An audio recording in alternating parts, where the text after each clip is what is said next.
വചനം തിരുവചനം.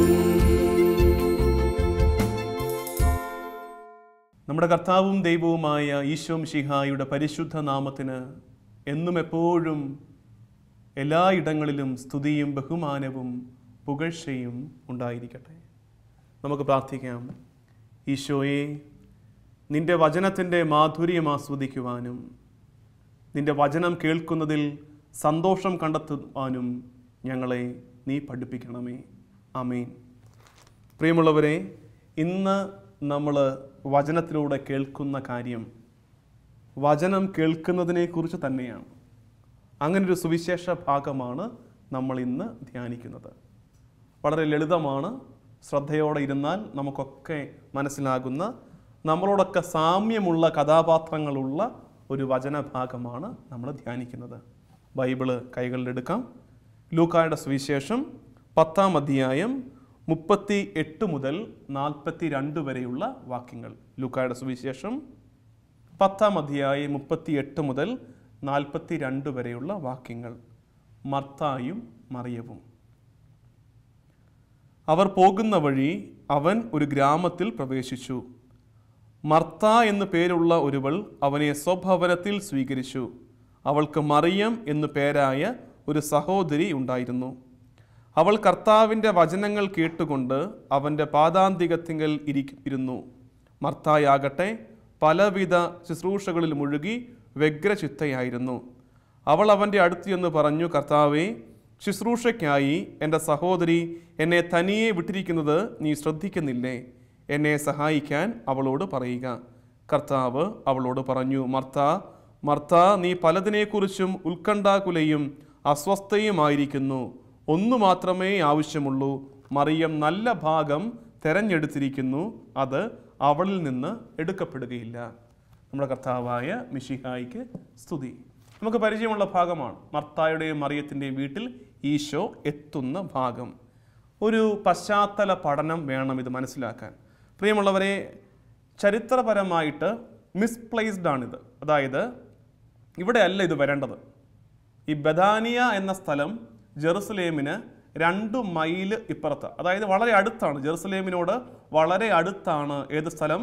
ബഥാനിയ എന്ന സ്ഥലം. ഈശോ ജെറുസലേമിലേക്കുള്ള യാത്ര തുടങ്ങിയിട്ടേ ഉള്ളൂ. ജെറുസലേം എത്താറായിട്ടില്ല. ഇവിടെ അല്ല ഇത് വരേണ്ടത്. കുറച്ചുകൂടെ ഒക്കെ കഴിഞ്ഞാണ് ശരിക്കും പറഞ്ഞാൽ ഈ സംഭവം നടക്കുന്നത്. പിന്നെ എന്തിനാണ് ലൂക്കാ സുവിശേഷകൻ ഈ സംഭവം എടുത്ത് ഇവിടെ കൊണ്ട് വെച്ചിരിക്കുന്നത്? അതിന് സുവിശേഷകന് കൃത്യമായ ഒരു കാരണമുണ്ട്. തൊട്ടു മുമ്പ് സംഭവം എന്നറിയാമോ? തൊട്ടു മുമ്പ് സംഭവം സമറിയാക്കാരൻ്റെ ഉപമയാണ്. സമറിയാക്കാരൻ്റെ ഉപമയിൽ കാരുണ്യ പ്രവർത്തനങ്ങൾക്ക് ഒരു പ്രത്യേക പ്രാധാന്യം കൊടുത്തിട്ടുണ്ട്. നീ കരുണയോടെ പ്രവർത്തിക്കണം, കാരുണ്യ പ്രവർത്തികളിൽ വ്യാപരിക്കണം എന്നൊക്കെയുള്ള സൂചനകളുണ്ട് സമറിയാക്കാരൻ്റെ കഥയിൽ. അപ്പോൾ അതിനെ ഒന്ന് ബാലൻസ് ചെയ്യണം. അതായത് ഒരു വശത്ത് കാരുണ്യ പ്രവർത്തികൾ ഉള്ളപ്പോൾ ഇപ്പുറത്ത് വചനം കേൾക്കാൻ ദൈവത്തിൻ്റെ സന്നിധിയിൽ ശാന്തമായിട്ടിരിക്കുകയും കൂടെ ചെയ്യണം. അത് കുറച്ചുകൂടെ മെച്ചപ്പെട്ട കാര്യമാണ് എന്ന സൂചന കൃത്യമായിട്ട് അവിടെ വെച്ചിരിക്കുകയാണ് ലൂക്കാ സുവിശേഷകൻ. മർത്തായും മറിയവും അവിടെ വരാൻ കാരണം അതാണ്. ഇനി നമ്മൾ ഈ കഥാപാത്രങ്ങളെക്കുറിച്ചൊന്ന് പഠിക്കാൻ പോവുകയാണ്.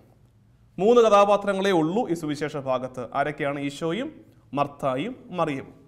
ഈശോയെക്കുറിച്ച് നമ്മൾ എപ്പോഴും കേൾക്കുന്നതാണ്. ഈശോയെക്കുറിച്ച് പഠിക്കുന്നില്ല, നമ്മൾ പറഞ്ഞു തരുന്നില്ല. തൽക്കാലം ഈശോയെ നമ്മൾ മാറ്റിവെച്ചിരിക്കുകയാണ്. മർത്തായെയും മറിയത്തെയും കുറിച്ച് ഒന്ന് മനസ്സിലാക്കണം. രണ്ടുപേരുടെയും സ്വഭാവ സവിശേഷതകൾ നമുക്കൊന്ന് അനലൈസ് ചെയ്യണം. നിങ്ങളും ചിന്തിച്ചോ കേട്ടോ, എന്താണ് മർത്തായുടെ പ്രത്യേകതകൾ, എന്താണ് മറിയത്തിൻ്റെ പ്രത്യേകതകളെന്ന് നിങ്ങളും കൂടെ അങ്ങോട്ടും ഇങ്ങോട്ടും ഒക്കെ ഒന്ന് പറഞ്ഞു നോക്കണം. കൂടുതൽ ആരെക്കുറിച്ച് കണ്ടെത്താൻ പറ്റുമെന്നും കൂടുതൽ ആര് കണ്ടെത്തുന്നുമൊക്കെ നമുക്ക് ശ്രമിച്ചു നോക്കാം. ആദ്യം നമ്മൾ മർത്തായെക്കുറിച്ച് ചിന്തിക്കുകയാണ്. ഈ സുവിശേഷ ഭാഗത്ത് നമ്മൾ ആദ്യം കാണുന്ന കഥാപാത്രം ആരാണ്? മർത്തായാണ്. കാരണം അവർ പോകുന്ന വഴി അവൻ്റെ ഗ്രാമത്തിൽ പ്രവേശിച്ചു. മർത്ത എന്ന പേരുള്ള ഒരുവൾ അവനെ സ്വീകരിച്ചു. മർത്ത ഇറങ്ങി വരികയാണ്. മർത്തായാണ് ആദ്യം കാണുന്നത്. മർത്ത ഇറങ്ങി വന്ന് ഈശോയെ സ്വീകരിക്കുകയാണ്. മർത്തായുടെ ഒരു നല്ല മനസ്സ് അവിടെ തന്നെ നമുക്ക് വെളിപ്പെട്ട് കിട്ടുന്നുണ്ട്. മർത്ത ഇറങ്ങി വന്ന് ഈശോയെയും ശിഷ്യന്മാരെയും ആനയിക്കുകയാണ് വീട്ടിലേക്ക്. ഈശോയ്ക്ക് മർത്തായോട് സ്നേഹമുണ്ടായിരുന്നു. ഈശോ മർത്തായെ സ്നേഹിച്ചിരുന്നു. യോഹന്നാൻ സുവിശേഷം 11-ാം അധ്യായം 5-ാം വാക്യത്തിൽ നമ്മൾ അങ്ങനെ സൂചന കാണുന്നുണ്ട്. ഈശോയ്ക്ക് ഇഷ്ടമായിരുന്നു മർത്തായെ. പ്രത്യേക കരുതലും സ്നേഹവും ഉണ്ടായിരുന്നു മർത്തായോട്. മർത്തായുടെ മറ്റൊരു പ്രത്യേകത, മർത്ത നൽകാൻ മനസ്സുള്ളവളാണ്. ഉദാര മനസ്സുള്ളവളാണ് ആര്? മർത്ത. കാരണം അവൾക്ക് നിശ്ചയമായും ഒരു വലിയ വീടുണ്ടായിരിക്കണം, വലിയൊരു ഭവനം ഉണ്ടായിരിക്കണം. അതുകൊണ്ടാണല്ലോ ഈശോയും ശിഷ്യന്മാരെയും ആ വീട്ടിൽ സ്വീകരിച്ചത്. അവർക്ക് ഭക്ഷണം കൊടുക്കുന്നു, ചിലവുള്ള കാര്യമാണ്. അതൊക്കെ ചെയ്യാനുള്ള മനസ്സുണ്ട് അവൾക്ക്. നൽകാൻ മനസ്സുള്ളവളാണ് ആര്? മർത്ത. മർത്തയ്ക്ക് അത്തരം ഒരുപാട് ക്വാളിറ്റീസ് ഉണ്ട്. എന്നിട്ടോ മർത്ത നല്ല ധൈര്യവതിയാണ്, നല്ല മിടുക്കിയാണ്, ധൈര്യമുള്ളവളാണ് മർത്ത. എന്താ കാര്യം? പലരും ഈശോയെ കൊല്ലാൻ തുനിഞ്ഞിറങ്ങിയിരിക്കുന്ന കാലമാണത്. പലരും ഈശോയെ ഇല്ലാണ്ടാക്കാൻ ശ്രമിക്കുന്ന കാലമാണത്. ഈശോയുടെ കൂടെ നടന്നവർ പോലും ഈശോയെ വിട്ടുപേക്ഷിച്ച് പോകാൻ തുടങ്ങി. പേടിത്തൊണ്ടന്മാരായിട്ട് തണ്ടും തടിയുള്ളവരൊക്കെ ഇട്ടുപേക്ഷിച്ച് പോകാൻ തുടങ്ങി. ആ കാലത്താണ് മർത്ത തൻ്റെ ഇടത്തോടെ ഈശോയെ വീട്ടിലേക്ക് സ്വീകരിക്കുന്നത്. 4 പേർ അറിഞ്ഞോട്ടെ, എനിക്ക് ഈ ഗുരുവിനോട് ആദരവുണ്ട്, സ്നേഹമുണ്ടെന്ന് 4 പേർ അറിഞ്ഞോട്ടെ എന്ന് പറഞ്ഞ് തൻ്റെ ഇടത്തോടെ ധൈര്യത്തോടെ ഈശോയെയും ശിഷ്യന്മാരെയും ഭവനത്തിൽ സ്വീകരിക്കുകയാണ് മർത്ത. മർത്ത ധൈര്യമുള്ളവളാണ്, ഒപ്പം വളരെ അലിവുള്ളവളും സ്നേഹമുള്ളവളുമാണ്. അതുകൊണ്ടല്ലേ ഓടി നടന്ന് പണിയെടുക്കുന്നത്. ഈശോയ്ക്കും ഈ കൂടെയുള്ള 12 എണ്ണത്തിനും വേണ്ടി പണിയെടുക്കുകയാണ്, കഷ്ടപ്പെടുകയാണ്, ഭക്ഷണം ഉണ്ടാക്കുകയാണ്, വേണ്ട സൗകര്യങ്ങളൊക്കെ അറേഞ്ച് ചെയ്യുകയാണ്. വളരെ അലിവുള്ളവളും സ്നേഹമുള്ളവളുമാണ് മർത്ത. അതായത് പെട്ടെന്ന് ഈ സുവിശേഷം അങ്ങോട്ട് വായിച്ചിട്ടേ മർത്ത മോശക്കാരിയാന്ന് ചാടിക്കറി പറഞ്ഞേക്കരുത്. മർത്ത മോശക്കാരി അല്ല, മർത്ത നല്ല മിടുക്കിയാണ്, ഒരുപാട് കഴിവുള്ളവളാണ്, സ്നേഹമുള്ളവളാണ്, ധൈര്യമുള്ളവളാണ്. മർത്ത ഒരുപാട് സദ്ഗുണങ്ങളുള്ള, ക്വാളിറ്റീസ് ഉള്ള ഒരു പെൺകുട്ടിയാണ് മർത്ത.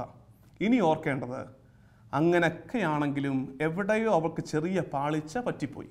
അത്രയധികം മിടുക്കുണ്ടായിട്ടും എന്തോ ചെറിയ പാളിച്ച അവൾക്ക് പറ്റിപ്പോയി. അതാണ് നമ്മൾ ഇന്ന് അറിയേണ്ടത്. നമുക്ക് തിരുത്തേണ്ട കാര്യമാണോ അതെന്ന് തിരിച്ചറിഞ്ഞിട്ട് തിരുത്തേണ്ട കാര്യം അതാണ്. മർത്ത അവിടെ നിൽക്കട്ടെ, നമുക്ക് മറിയത്തിലേക്ക് വരാം. എന്താണ് മറിയത്തിൻ്റെ സവിശേഷതകൾ? മറിയത്തിൻ്റെ ഏറ്റവും വലിയ സവിശേഷത, മറിയം വളരെ സ്നേഹക്കാരിയാണ്. മറിയത്തിന് ഈശോയെ അങ്ങ് സ്നേഹിച്ചാൽ മതി, വേറെ ഒന്നുമില്ല. അവൾക്ക് വേറെ പ്രയോറിറ്റീസ് ഒന്നുമില്ല, മറ്റ് കാര്യങ്ങളൊന്നും അവളെ അലട്ടുന്നില്ല. അവൾക്ക് ഒറ്റ കാര്യമുള്ളൂ, അവൾക്ക് ഈശോയെ സ്നേഹിക്കണം. നമ്മൾ ചില വീട്ടിലൊക്കെ ചെന്ന് കയറി നമ്മൾ ഭക്ഷണം കഴിക്കാനോ അല്ലെങ്കിൽ ചായ കുടിക്കാനൊക്കെ ഇരിക്കുമ്പോൾ ചില പൂച്ചക്കുട്ടിയോ അല്ലെങ്കിൽ ഇങ്ങനെ ചെറിയ പഗ് പോലത്തെ കൊച്ചു പട്ടിക്കുട്ടികളൊക്കെ വരും. നിങ്ങൾ വന്ന് നമ്മുടെ കാലിൻ്റെ ചുവട്ടിൽ ഇങ്ങനെ പറ്റിപ്പിടിച്ചിരിക്കും, നമ്മളിങ്ങനെ മുട്ടി ഉരുമിയിരിക്കും. ഏതാണ്ട് അതുപോലെയാണ് ഈ മറിയവും. ഇവൾക്കൊറ്റ ആഗ്രഹമുള്ളൂ, ഈശോയുടെ ഇങ്ങനെ മുട്ടി ഉരുമിയിരിക്കണം.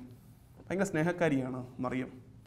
രണ്ടാമതോ വളരെ വിനയമുള്ളവളാണ് മറിയം. ഒരുപാട് ഇരിപ്പിടങ്ങൾ ഉണ്ടായിരിക്കും ഈശോയുടെ മുമ്പിലും വശത്തുമൊക്കെയായിട്ട്. ഒരുപാട് ഇരിപ്പിടങ്ങൾ ഉണ്ടായിരുന്നിരിക്കണം തീർച്ചയായിട്ടും മർത്തായുടെയും മറിയത്തിൻ്റെയും വീട്ടിൽ. പക്ഷേ മറിയം ഇടം കണ്ടെത്തിയത് എവിടെയാണ്? മറിയത്തിന് വളരെ സന്തോഷമുള്ള ഇരിപ്പിടമുണ്ട്. എവിടെയാണ്? ഈശോയുടെ കാലിൻ്റെ ചുവട്ടിൽ, പാദത്തിൻ്റെ ചുവട്ടിൽ. അവിടെ വന്ന് ഇങ്ങനെ ഈശോയെ നോക്കിയിരിക്കുകയാണ് അവൾ. വിനയമുള്ളവളാണ്, എളിമയുള്ളവളാണ് മറിയം. പ്രധാനപ്പെട്ട അവളുടെ മൂന്നാമത്തെ സദ്ഗുണം, അവളുടെ പ്രത്യേകത എന്തെന്നറിയാമോ? ഭയങ്കര ആത്മീയ വിശപ്പുള്ളവളാണ് ഇവൾ. വചനത്തോട് തീർത്താൽ തീരാത്ത കൊതിയുള്ളവളാണ് ഇവൾ. ഇവൾക്ക് ഈശോയുടെ വായിൽ നിന്ന് വീഴുന്ന വചനം, നിത്യജീവൻ്റെ വചനം, കൊതി തീരുവോളം കേട്ടുകൊണ്ടിരിക്കണം. അതിനുവേണ്ടി വേറെ അങ്ങോട്ടും പോകാതെ, വേറെ ആരെയും നോക്കാതെ ഈശോയുടെ കാൽക്കൽ വന്ന് ഈശോ ഇങ്ങനെ കൊതിയോടെ നോക്കിക്കൊണ്ടിരിക്കുകയാണ് മറിയം. രണ്ടുപേരുടെയും സ്വഭാവത്തിലെ പ്രത്യേകതകൾ നമുക്ക് മനസ്സിലായി. മർത്ത ഒരു വശത്ത് ധൈര്യമുണ്ട്, സ്നേഹമുണ്ട്, കരുണയുണ്ട്, ഒരുപാട് കാര്യങ്ങൾ ചെയ്യുന്നുണ്ട്, ഒക്കെയുണ്ട്. മർത്ത മിടുക്കിയാണ്. മറിയം വളരെ സ്നേഹക്കാരിയാണ്, എളിമയുണ്ട്, വചനത്തോട് കൊതിയുള്ളവളാണ് മറിയം. ഇനി രണ്ടുപേരും നല്ലവരാണെന്ന് മനസ്സിലായില്ലേ? പക്ഷേ ഈ രണ്ടുപേരും നല്ലവരാണെങ്കിലും മർത്തായ്ക്കാണ് ഈശോയിൽ നിന്നൊരു ചെറിയ വഴക്ക് കിട്ടിയത്. അതിൻ്റെ കാരണം എന്താ? മർത്തായ്ക്ക് എവിടെയാണ് തെറ്റിപ്പോയത്? മർത്തായ്ക്ക് തെറ്റിപ്പോയത് 2 കാര്യങ്ങളിലാണ്. ശ്രദ്ധിച്ച് മനസ്സിലാക്കണം, നമുക്കുമൊക്കെ സംഭവിക്കാൻ സാധ്യതയുള്ള അപകടമാണിത്. മർത്തായ്ക്ക് 2 കാര്യങ്ങളാണ് തെറ്റിപ്പോയത്. ഒരുപാട് കാര്യങ്ങൾ ചെയ്യുകയാണ് മർത്ത. ഒരുപാട് കാര്യങ്ങൾ ചെയ്ത് വ്യഗ്രത ചിത്തയോടെ അലഞ്ഞു നടക്കുകയാണ് മർത്ത. ഒരുപാട് കാര്യങ്ങൾ തലേ വന്ന് കയറുമ്പോഴുള്ള കുഴപ്പം, പ്രധാനപ്പെട്ട ചിലപ്പോൾ മറന്നുപോകും. നമുക്ക് പറ്റുന്ന അപകടമല്ലേ ഇത്? ഒരുപാട് കാര്യങ്ങൾ ചെയ്യാൻ ശ്രമിക്കുമ്പോൾ ചിലപ്പോൾ ഏറ്റവും പ്രധാനപ്പെട്ടത് മറന്നുപോകും. മർത്തായ്ക്ക് പറ്റിയത് അതാണ്. മർത്ത ഒരുപാട് ഓടി നടക്കുകയാണ്. ചില വീടുകളിൽ കണ്ടിട്ടില്ലേ, ചില ചേടത്തിമാരൊക്കെ തിരക്ക് പിടിച്ച് ഇങ്ങനെ ഈ ചട്ടിയും കലമൊക്കെ തട്ടിമുട്ടി നടക്കുന്നവർക്ക് ഇങ്ങനെ ഓടിപ്പിടിച്ച് നടക്കുക. ഒരുപാട് കാര്യങ്ങൾ ചെയ്യുന്നുണ്ട്, എന്താ ഇഷ്ടം പോലെ ചെയ്യുന്നുണ്ട് അവർ. പക്ഷേ ഇഷ്ടം പോലെ ചെയ്യുമ്പോഴും ഒന്നും ആകുന്നില്ല. ഏറ്റവും പ്രധാനപ്പെട്ടതൊക്കെ കൈവിട്ട് പോവുക, ശ്രദ്ധിക്കാൻ പറ്റാതെ പോവുകയാണ്. ഇതാണ് മർത്തായ്ക്ക് പറ്റിയ ആദ്യത്തെ അപകടം. നമ്മൾ ഈ ഒരുപാട് കാര്യങ്ങൾ ചെയ്യാൻ ശ്രമിക്കുന്നവരാണോ? അങ്ങനെ ഉണ്ടെങ്കിൽ സംഭവിക്കാൻ സാധ്യതയുള്ള അപകടം പ്രധാനപ്പെട്ടവ മറന്നു പോകാൻ സാധ്യതയുണ്ട്. രണ്ടാമത്, മർത്തായുടെ കഷ്ടപ്പാടൊക്കെ എന്തിനു വേണ്ടിയിട്ടാണ്? മർത്തായുടെ കഷ്ടപ്പാട് എന്താ? അരി ബന്ധം നോക്കണം, കറി പാകമായെന്ന് നോക്കണം, എല്ലാവർക്കും സീറ്റ് കിട്ടിയെന്ന് നോക്കണം. എന്ന് പറഞ്ഞാൽ ഇങ്ങനെ ഈ ചുറ്റുപാടുമുള്ള കാര്യങ്ങൾ നോക്കിക്കൊണ്ടിരിക്കുകയാണ്. വളരെ ഭൗതികമായ കാര്യങ്ങളിലാണ് മർത്തായുടെ ശ്രദ്ധ. ആത്മീയ വശം അവൾ തീർത്തേ ഉപേക്ഷിച്ചു, പാടയങ്ങ് ഉപേക്ഷിച്ചു കളഞ്ഞു. ഭൗതിക കാര്യങ്ങളിലാണ് അവളുടെ ശ്രദ്ധ. നമുക്കും ചിലപ്പോൾ ഈ അപകടം പറ്റാം. രാവിലെ 6 മണിക്ക് എഴുന്നേൽക്കുമ്പോൾ തൊട്ട് വൈകുന്നേരം 10 മണിക്ക് കിടക്കയിലേക്ക് തളർന്ന് വീഴുന്നത് വരെ നമ്മൾ കിടന്ന് അലയുന്നത് എന്തിനു വേണ്ടിയിട്ടാണ്? ഭൗതിക കാര്യങ്ങൾക്ക് വേണ്ടിയിട്ടാണ്. ലാഭം ഉണ്ടാക്കണം, ബിസിനസ്സിൽ ശമ്പളം കൂടുമെന്ന് നോക്കണം, കുട്ടികളുടെ ഫീസ് അടയ്ക്കണം, കുട്ടികൾ ഡോക്ടറെ കാണിക്കണം, വീടിൻ്റെ ചുറ്റുമതിൽ കിട്ടണം, വീടിന് പെയിൻ്റ് അടിക്കാൻ കൊട്ടേഷൻ വിളിക്കണം, വണ്ടിയുടെ ഡീസൽ അടിക്കണം, വണ്ടിക്ക് സർവീസിന് നേരമായി. എല്ലാം ഭൗതിക കാര്യങ്ങളാണ്. രാവിലെ തൊട്ട് വൈകുന്നേരം വരെ ഓടി നടക്കുന്നത് മുഴുവൻ ഭൗതിക കാര്യങ്ങൾക്ക് വേണ്ടിയിട്ടാണ്. മർത്തായും ചെയ്തത് തന്നെയാണ്. എല്ലാം വേണ്ട കാര്യങ്ങളായിരുന്നു. പക്ഷേ ആത്മീയ വശമുണ്ടല്ലോ, ഒരു സ്വർഗ ചിന്തയുണ്ടല്ലോ, അത് തീർത്തും അങ്ങ് ഇല്ലാണ്ടായിപ്പോയി. ഈ 2 അപകടങ്ങളാണ് അവൾക്ക് പറ്റിയത്. 2 അപകടങ്ങൾ അതെന്ന് ഓർത്തേക്കുക. ഒന്ന്, ഒരുപാട് കാര്യങ്ങൾ ചെയ്യുമ്പോൾ പ്രധാനപ്പെട്ട ചിലപ്പോൾ മറന്നു പോകാൻ സാധ്യതയുണ്ട്. രണ്ടാമത്, ഭൗതിക കാര്യങ്ങളെക്കുറിച്ച് മാത്രം ശ്രദ്ധിച്ച് അതിനുവേണ്ടി മാത്രമാണ് നമ്മൾ ജീവിക്കുന്നതെങ്കിൽ ആത്മീയ വശമുണ്ടല്ലോ, അത് പാടെ അങ്ങ് ഇല്ലാണ്ടായി പോവുകയാണ്. അത് അപകടമാണ്. അങ്ങനെ ജീവിക്കുന്നവർക്ക്, അങ്ങനെ കിടന്ന് നമ്മൾ നാടൻ ഭാഷയിൽ പറയുന്നത് പോലെ പട്ടിയെപ്പോലെ പണിയെടുക്കുന്ന ആൾക്കാരുണ്ട് ജീവിതത്തിൽ. പട്ടിയെപ്പോലെ പണിയെടുക്കുന്നവർ കിടന്നങ്ങ് അലയുകയാണ്. അങ്ങനെ പണിയെടുക്കുന്നവർക്ക് പറ്റുന്ന ഒരു അപകടം എന്താണെന്നറിയാമോ? അത് തന്നെയാണ് മർത്തായ്ക്കും പറ്റിയത്. അതായത് ബാക്കി ആരും എന്നെ സഹായിക്കുന്നില്ല, ഈ വീട്ടിൽ ഞാൻ മാത്രമേ ഉള്ളൂ ഇങ്ങനെ കിടന്ന് കഷ്ടപ്പെടാൻ. അപ്പം പറയുകയാണ്, രാവിലെ തൊട്ട് വൈകുന്നേരം വരെ ഈ വീടിന് വേണ്ടി, ഭാര്യയ്ക്കും മക്കൾക്കും വേണ്ടി ഞാൻ കിടന്ന് കഷ്ടപ്പെടുകയാണ്. സ്വന്തം കഷ്ടപ്പാടുകളെക്കുറിച്ച് കണക്ക് പറയാൻ തുടങ്ങും. ഭാര്യ പറഞ്ഞു തുടങ്ങും, രാവിലെ തൊട്ട് വൈകുന്നേരം വരെ വീട്ടിലുള്ളതിനൊക്കെ ഞാൻ വെച്ചുണ്ടാക്കി കൊടുക്കണം, എല്ലാവരുടെയും പാത്രം കഴുകണം, എല്ലാവരുടെയും വസ്ത്രം കഴുകണം, കണക്ക് പറയാൻ തുടങ്ങും. ഞാൻ മാത്രമേ പണിയെടുക്കുന്നുള്ളൂ. എന്നിട്ട് പതുക്കെ ബാക്കിയുള്ളവരെ കുറ്റം പറയും. മർത്ത മറിയത്തിൻ്റെ കുറ്റം പറഞ്ഞു. മർത്ത മറിയത്തെ മാത്രമല്ല കുറ്റം പറഞ്ഞത് കേട്ടോ, മർത്ത കുറ്റം പറഞ്ഞത് ഈശോയെ കൂടിയാണ്. അതായത് മർത്ത പറഞ്ഞത് എങ്ങനെയാണ്? അവൾ അവിടെ വെറുതെ ഇരിക്കുന്നത് നീ കാണുന്നില്ലേ, അവളെ ഇങ്ങോട്ട് എഴുന്നേൽപ്പിച്ച് വിട്ടുകൂടെ? അതായത് കുറ്റം ആർക്കാ? ഈശോയ്ക്കാ. അതിനെ പിടിച്ച് അവിടെ ഇരുത്തിയിരിക്കുക, എന്നെ സഹായിക്കേണ്ടതാ, ഒരു അനിയത്തി ഉള്ളതാണ്, അവിടെ ഇരിക്കുകയാണ്. അവളെ എഴുന്നേൽപ്പിച്ച് വിടാത്ത ആരുടെ കുഴപ്പമാണ്? ഈശോയുടെ കുഴപ്പമാണ്. അപ്പോൾ ഈശോയ്ക്ക് വരെ കുറ്റമായി. ഇങ്ങനെ പണിയെടുക്കുന്നവർക്കുള്ള കുഴപ്പം അതാ, ചുറ്റും അങ്ങ് കുറ്റം പറഞ്ഞുകൊണ്ടിരിക്കും. ഇവർ പണിയെടുക്കും, കൈ പണിയെടുക്കുന്ന കൂട്ടത്തിൽ നാവ് ഇങ്ങനെ കുറ്റം പറഞ്ഞുകൊണ്ടിരിക്കുകയും ചെയ്യും. പോയില്ലേ, ഈ കഷ്ടപ്പെട്ടത് മുഴുവൻ വെറുതെയായില്ലേ? നമുക്കറിയാം ഇങ്ങനത്തെ കഥാപാത്രങ്ങളെ. ഒരുപാട് പണിയെടുക്കും, പകല് മുഴുവൻ പണിയെടുക്കും, വൈകുന്നേരം ആകുമ്പോൾ 2 വെറും വർത്തമാനം പറഞ്ഞ് ആ പണിയെടുത്തതിൻ്റെ ഗുണം മുഴുവൻ കളഞ്ഞു കുളിക്കും. മർത്ത ആയിപ്പോകും നമ്മൾ. നമുക്ക് മർത്തായോട് വല്ലാത്ത സാമ്യമുണ്ടെന്ന് ഓർത്തേക്കണേ. ഇത് അപകടമാണ്. നിങ്ങൾ ഓർക്കേണ്ടതേ, നമുക്ക് ആത്മശോധന ചെയ്യേണ്ട 2 ചോദ്യങ്ങൾ ഇതാണ്. ഒന്ന്, നമ്മുടെ ജോലി ഭാരം നമ്മളെ തളർത്തുന്നുണ്ടോ? മറ്റൊന്നും, ദൈവത്തെക്കുറിച്ച് പോലും ചിന്തിക്കാൻ കഴിയാത്ത വിധം നമ്മുടെ ജോലി ഭാരം നമ്മളെ തളർത്തുന്നുണ്ടോ? ഉണ്ടെങ്കിൽ അത്രയും ജോലി ഭാരം ഏറ്റെടുക്കരുത്, അത്രയും കടന്ന് പണിയെടുക്കരുത്. രണ്ടാമത്തത്, നമ്മൾ വല്ലാണ്ട് വിമർശിക്കുന്നവരാകുന്നുണ്ടോ? ചുറ്റുമുള്ളവരെയൊക്കെ കുറ്റം പറയുന്ന ആൾക്കാരായിട്ട് നമ്മൾ മാറുന്നുണ്ടോ? ഒരുപാട് പണിയെടുക്കും, ആ കൂട്ടത്തിൽ ചുറ്റുമുള്ളവരെ കുറ്റം പറയുന്ന ആൾക്കാരായിട്ട് മാറുന്നുണ്ടോ? ഉണ്ടെങ്കിൽ നമ്മുടെ മുഖം മർത്തായുമായിട്ട് സാമ്യം വന്നു തുടങ്ങിയിട്ടുണ്ട്. അത് അപകടമാണ്. എന്നിട്ട് രസമുള്ള കാര്യം, ഈശോയുടെ പ്രതികരണം എന്നറിയാമോ? ഈശോ എങ്ങനെയാണെന്നറിയാമോ ഈ മർത്തായോട് പ്രതികരിക്കുന്നത്? അതാണ് ഏറ്റവും കൗതുകമുള്ള, അഴകുള്ള കാര്യം. ഈശോ മർത്തായെ വിളിക്കുകയാണ്, മർത്ത മർത്ത. ഈ വിളിയിൽ തന്നെ ഒരുപാട് സ്നേഹം ഒളിപ്പിച്ചു വെച്ചിട്ടുണ്ട്. എങ്ങനെ മനസ്സിലായി അച്ഛന്? മനസ്സിലാകും. കാരണം ഈശോ ആരെയെങ്കിലും 2 പ്രാവശ്യം വിളിക്കുന്നുണ്ടെങ്കിൽ അത് സ്നേഹത്തോടെയുള്ള വിളിയാണ്. സുവിശേഷത്തിൽ ഈശോ ആരെയെങ്കിലും 2 വട്ടം അടുപ്പിച്ച് വിളിക്കുന്നുണ്ടെങ്കിൽ അത് സ്നേഹത്തോടെയുള്ള വിളിയാണ്. ശിമയോനെ വിളിച്ചു, നിനക്ക് പരീക്ഷണം ഉണ്ടാകുമെന്ന് ഓർമ്മപ്പെടുത്തിക്കൊണ്ട്, ശിമയോൻ ശിമയോൻ, സ്നേഹത്തോടെയാ മോനെ, ശ്രദ്ധിക്കടാ, പറയുന്നത് കേൾക്ക് എന്നുള്ള ഭാവത്തോടെ സ്നേഹത്തോടെ വിളിക്കുകയാണ്. അപ്പോസ്തല പ്രവർത്തനത്തിൽ ഈശോ വിളിക്കുന്നുണ്ട്, സാവൂൾ സാവൂൾ നീ എന്തിനെന്നെ പീഡിപ്പിക്കുന്നു? 2 വട്ടം വിളിച്ചെങ്കിൽ സ്നേഹത്തോടെ അലിവോടെ വിളിക്കുകയാണ്. ഒന്ന് ശ്രദ്ധിച്ചേ. അതുപോലെ മർത്തായെ വിളിക്കുകയാണ്, മോളെ മർത്ത മർത്ത, നീ ശ്രദ്ധിക്കേ എന്നിട്ട് പറഞ്ഞു കൊടുക്കുകയാണ്, നിന്റെ പ്രാധാന്യങ്ങൾ മാറിപ്പോകുന്നു, ഞാനിവിടെ ഇരിപ്പില്ലേ, നീ ഇങ്ങോട്ട് വാ, അല്പനേരം സ്വസ്ഥമായിട്ടിരിക്കുക. ഈ ചുറ്റുപാടുമുള്ള കാര്യങ്ങളല്ല പ്രധാനപ്പെട്ടത്. ഈശോ പറഞ്ഞു കൊടുക്കുകയാണ്, എനിക്കും പട്ടിണിയില്ലേ കുഞ്ഞെ, എനിക്കും പട്ടിണിയുണ്ട്, വേലയും കൂലിയില്ല, അലയുകയാണ് കടന്ന്. നാളെ കഴിക്കേണ്ടതെന്ന് അറിഞ്ഞുകൂടെ എനിക്ക്. പക്ഷെ അപ്പോഴും ഞാൻ അതിരാവിലെ എൻ്റെ പിതാവിനെ കാണാൻ മല കയറുമല്ലോ, വൈകുന്നേരങ്ങളിൽ ഒറ്റയ്ക്കിരുന്ന് എൻ്റെ പിതാവിനോട് പ്രാർത്ഥിക്കുമല്ലോ. ഏത് ജീവിത പ്രാരാബ്ദത്തിൻ്റെ ഇടയ്ക്കും സ്വസ്ഥമായിട്ട് അല്പം നേരം ഇരിക്കണം എന്ന് ഈശോ പറഞ്ഞു കൊടുക്കുകയാണ്. പ്രിയമുള്ളവരെ, ഈ മർത്തായും മറിയവും പഠിപ്പിക്കുന്ന പാഠം എന്താണെന്നറിയാമോ? ഞാൻ നേരത്തെ പറഞ്ഞതുപോലെ ജീവിതത്തിൻ്റെ ഇരവ് പകലുകളിൽ ഒരുപാട് അധ്വാനിക്കുന്നവരാണ് നമ്മളൊക്കെ. സ്വസ്ഥമായിട്ടൊന്നിരിക്കാവോ? ദൈവത്തിന് വേണ്ടി അല്പം നേരം ഒന്ന് കൊടുക്കാവോ? അപ്പനും അമ്മയും അത് ശീലിക്കണം. അല്പം നേരം സ്വസ്ഥമായിട്ടിരുന്ന് ദൈവം പറയുന്നത് കേൾക്കണം. ഈശോയുടെ വചനത്തിന് കാതോർക്കണം. അങ്ങനെ വരുമ്പോൾ ആ ശൈലി കുട്ടികൾ കണ്ടുപഠിക്കും. നമ്മുടെ കുട്ടികൾക്ക് എന്തൊരു തിരക്കാ. സ്കൂള്, എക്സ്ട്രാ ആക്ടിവിറ്റീസ്, ട്യൂഷന്, എൻട്രൻസ് കോച്ചിങ്, തിരക്കാ. അതുങ്ങൾ കിടന്ന് കഷ്ടപ്പെടുക.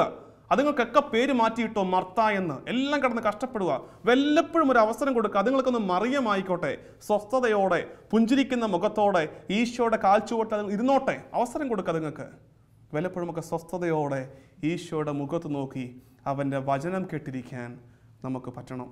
പ്രിയമുള്ളവരെ, ഇന്നത്തെ നമ്മുടെ വചന ധ്യാനത്തിൽ ലളിതമായ ഈ കാര്യം നമുക്ക് പരസ്പരം പങ്കുവെച്ച് ഇത് പറഞ്ഞു കൊടുക്കാം ചുറ്റുമുള്ളവർക്ക്. മർത്ത മോശക്കാരിയല്ല, മിടുക്കിയാണ്, നല്ലവളാണ്, വിശ്വാസമുള്ളവളാണ്, ധൈര്യമുള്ളവളാണ്. പക്ഷെ മർത്തായിക്ക് പറ്റിയ വീഴ്ച ഒരുപാട് പണിയെടുത്ത് അവസാനം ഒരു വെറും വാക്ക് പറഞ്ഞ പണിയെടുത്തതിൻ്റെ വില കളഞ്ഞു.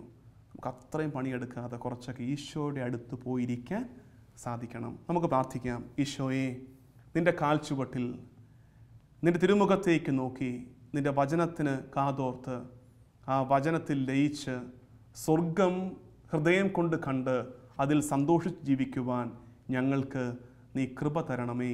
ദൈവ തിരുനാമത്തിന് എന്നും മഹത്വമുണ്ടായിരിക്കട്ടെ. ആമേൻ.